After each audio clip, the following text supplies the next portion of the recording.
Hola, bienvenidos to this Tarot Talk. I'm Auris, and today we are talking about the week of Julio 19, July 19th. Starting off on Sunday the 19th, we have Mars in Gemini making a sextile to Saturn in Aries at 14 degrees. Because Mars rules Aries and Mars is making contact with Saturn, Mars is able to help Saturn out quite a bit in its dealings and how it moves and how it takes action. So on this day, we can expect that any messages from governmental bodies, institutions, systems, or people of authority will be able to take effective action after receiving messages or information around travel, transportation, commerce, all of these more mercurial themes. Mars in Gemini really wants to take action on more of that. It can involve a lot of fast conversations, fast deals, fast meaning making. And so when sextiling Saturn in Aries, that can indicate that maybe we are seeing either externally or within our own lives, systems, people of authority, or even if we are in positions of authority, being able to quickly act based off of information that we're receiving very quickly as well. This can be extremely supportive, extremely productive if used correctly. Otherwise, you may just receive a lot of information today that could lead to frustrations in how you are moving within a certain system. But sextiles are constructive for the most part. The energy will flow more harmoniously when there is a sextile involved. I feel that this is going to be more so helpful for us. Monday the 20th, we have Jupiter in Leo making a trine to Neptune in Aries, and also an opposition to Pluto in Aquario at 4 degrees. Taking this entire energy together, and by default, this then means that Pluto in Aquario is making a sextile to Neptune in Aries. So they're all connecting with each other in this way. We can expect that there are likely going to be great visions around expanding on our dreams and the actions that we want to take towards our life and how we lead and spearhead forward. Neptune in Aries is a visionary around all things regarding action, also aggression, also war, the fight that is the hero's fight, the good fight, the spiritual warrior. And when you have Jupiter, the planet of expansion in the sign of Leo, which is royalty, is dramatic, has a flair for theatrics. Think of the sun. It is expanding on all of those notions, whether that is how you are visualizing yourself in your path forward or something that is happening around you that is taking on these signatures. The opposition to Pluto in Aquario could signify that this is almost a response to some sort of information that was buried or hidden coming to light, and therefore inspiring us to take on this conviction in how we want to move forward. Then on Tuesday the 21st, we have Jupiter in Leo making a sextile to Uranus in Gemini at 4 degrees. Could indicate major surprises and unexpected information that feels bold and dramatic and definitely loud. There's nothing subtle about Uranus, and there's certainly nothing subtle about Leo or Gemini or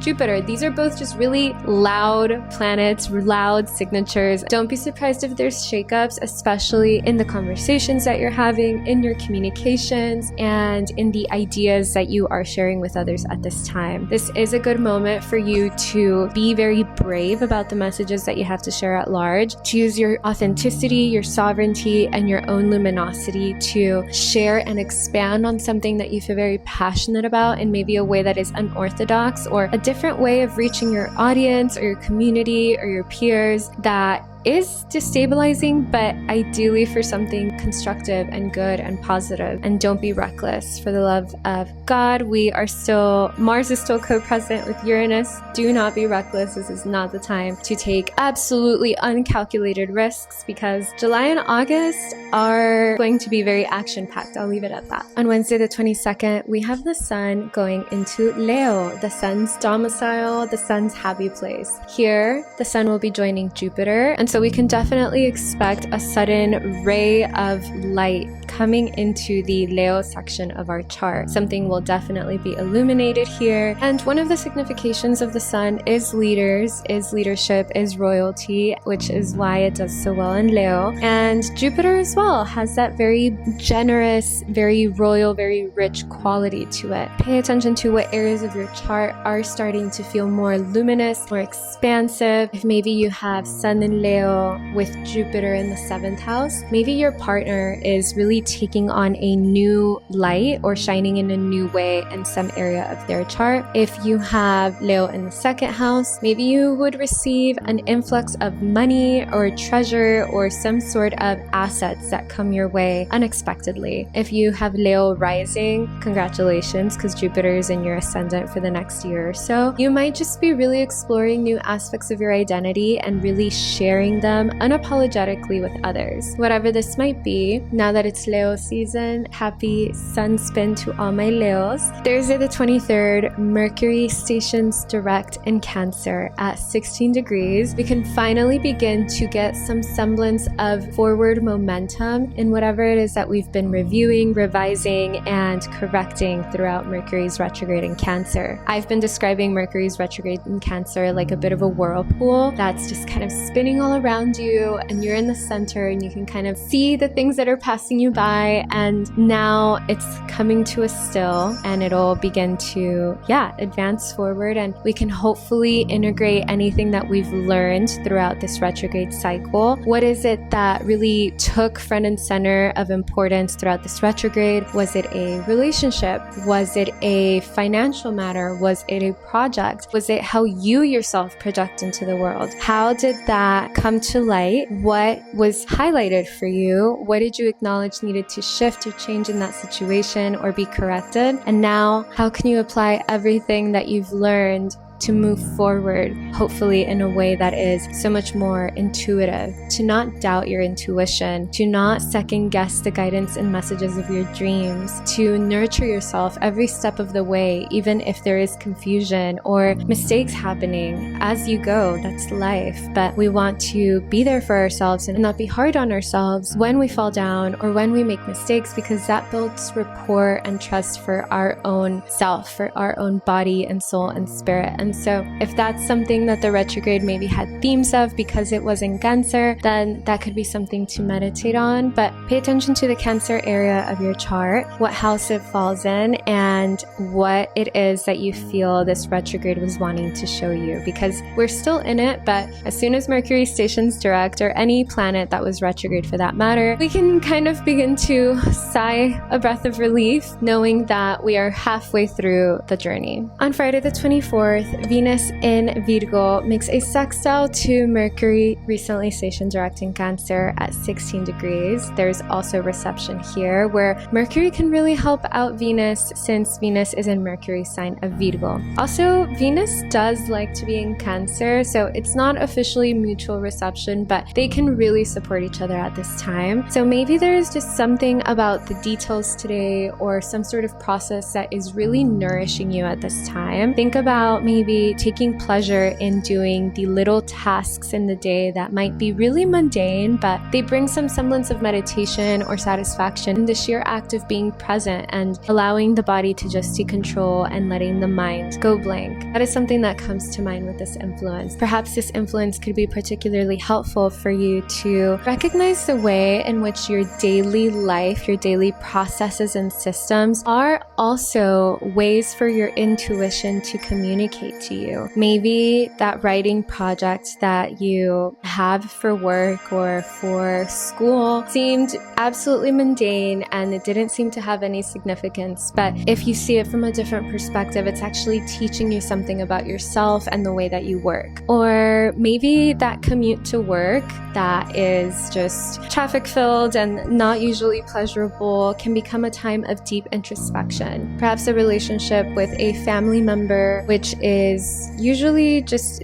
based off of mutual help and support, is beginning to expand into more sweet and nourishing conversations than ever before. However it is that this could look, I like this influence a lot. It seems absolutely that we are having a lot of sextiles and trines throughout the week, which helps for this week to be a little bit easier for us to navigate through, albeit the forces are still a little bit wonky, but I will take it over a square. So I'm not saying this is going to be the best week ever, but I'm not mad at it by any means. Saturday the 25th, we have Pluto in Aquario making a sextile to Neptune in Aries at 4 degrees. I already spoke about this because, again, that was sort of implied from the aspects taking place Monday the 20th between Jupiter, Neptune, and Pluto. To dive a little bit deeper here though, Pluto in Aquario is a influence that has so far shown to us correlates with a lot of AI innovations and developments, technology, radical movements happening in our society amidst the people and humanity, revolution, and the absolute upturning of something that is manipulative and toxic, taking the power away from one place and returning it to another. So Aquario is very human oriented, can be labeled a little bit of an activist, if you will, is very otherworldly, and so returning that power back in that way and really dancing with these themes of what makes someone human, what makes life on Earth organic, what is worth fighting for on planet Earth, what is the relationship that we have to what is extraterrestrial or alien, how do we regard extraterrestrial or alien life forms, because there has been a lot of disclosures as well in relation to Aquario, but also Neptune. And that leads us here, Neptune in Aries, where it is very fantastical and forward thinking in wanting to spearhead into the future in a fiery and passionate way, in a playful way, because that is Aries after all. With these two influences, we might just feel extremely inspired to take the lead on a social cause that means a lot to us, or to utilize the power that we have as a community or as people towards building the future that we deserve and that we want on planet Earth, that is equal for all, that is life-giving, that is for the earth and animals and all communities. I am delineating this quite positively. Alternatively, it could just be also that hidden agendas or something that was being manipulated could come to light and cause more confusion or more delusions in the realm of how we want to move forward. But I can see that being more so the case maybe on an external world stage level. On a personal level, I really feel like there is this intense drive to take action on what we know we want to bring forward. Take that as you will. Again, my biggest advice is look at where in your chart you have Aquario, Aries, Leo, Gemini, and Cancer. These are the areas in the sky, the signs in the sky right now that have all of the action happening, and it will give you a sort of map, if you will, on what is changing right now for you on an individual level, and give you perhaps perspective of what's happening on a world stage level. But of course, if you ever need help deciphering that, if you're curious about what this all means, especially for you, please feel free to visit my website, audisolaris.net. I offer astrological consultations and more. I would love to talk stars with you, and we can dive into what this all means for you in your life and what you want to bring forward into the future. With that, I hope that this week goes well for you. I'm sending you mucha suerte, mucho amor, and I will see you in the next Tarot Talk. Until then, cuídense.